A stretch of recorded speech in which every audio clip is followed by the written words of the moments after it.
The island of Sodor is surrounded by beautiful blue sea. It has fields of green and sandy yellow beaches. There are rivers, streams and lots of trees where the birds sing. There are windmills and a coal mine and docks where visitors to the island arrive. The island also has lots and lots of railway lines. Who's that puffing down the track? It's Thomas. Hello, Thomas. Hello, everybody. Welcome to the island of Sodor.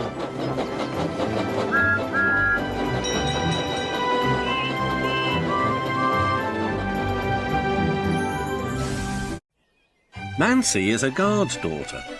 One day she was working on Skarloey with some polish and a rag.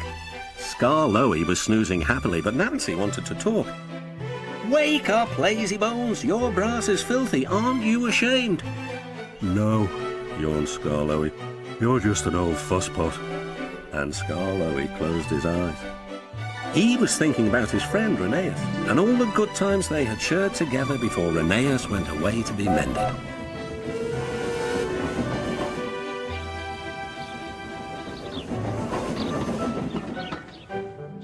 Nancy interrupted again. "Don't you want to look nice for when Rheneas comes home?" Skarloey wasn't sleepy anymore. "What? When?" "Soon, Daddy told me. I'm going now," she said. "Nancy, stop! Do I really look nice? Please, polish me again." "Now who's an old fusspot?" laughed Nancy, and set to work once more. Duncan was jealous. "Aren't you going to polish me too?" "Sorry, not today. I'm going now. I'm helping the refreshment lady this afternoon. We must get the ices ready for the passengers." "Never mind, Duncan," she said. But Duncan did mind. "It isn't fair," he complained. "Peter Sam gets a special funnel, Sir Handel gets special wheels, passengers get ices, but I'm not even polished." Of course, this wasn't true, but Duncan enjoyed complaining. He became sulkier still. That afternoon, there was bad news from up the line. "One of Skarloey's coaches has come off the rails," called Duncan's driver. "We'll have to take the workmen there right away." "All this extra work," grumbled Duncan. "It wears an engine out. Rubbish. Come on."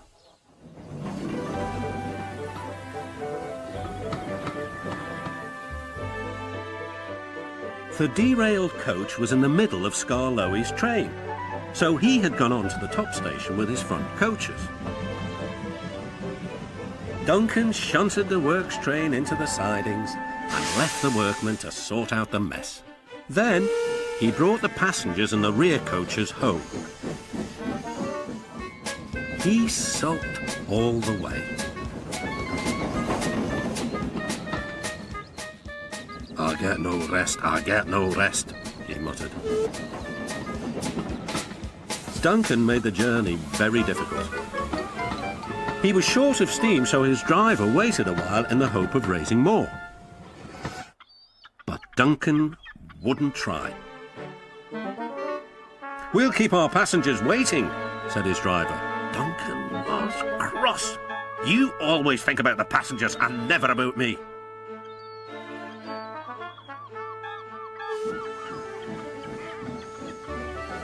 It wasn't long before Duncan built up enough steam to set off again.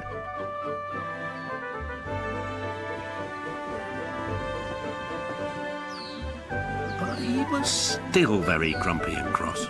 "I'm overworked and I won't stand it." At last they reached the viaduct near the station. "Come on, Duncan," cajoled his driver. "One more effort and you'll have a rest and a drink at the station." Then Duncan was very rude. "Keep your old station. I'm staying here." And he did too. Skarloey had to haul Duncan and his train all the way to the platform.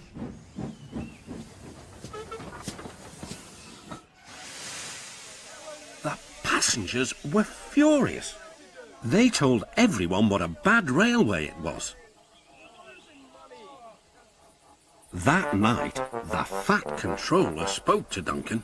No passengers means no polish. No polish means no passengers, Duncan muttered to himself. He still has a lot to learn, doesn't he?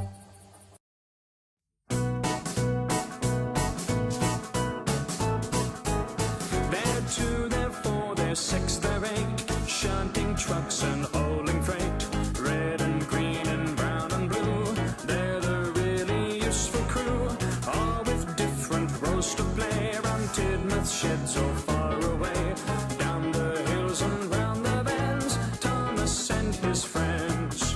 Thomas, he's the cheeky one, James is vain but lots of fun, Percy owes the mail on time, Gordon thunders down the line, Emily really knows her stuff, Henry toots and hops and puffs, Edward wants to help and share, Toby is wise and square. They're 2, they're 4, they're 6, they're 8, shunting trucks and hauling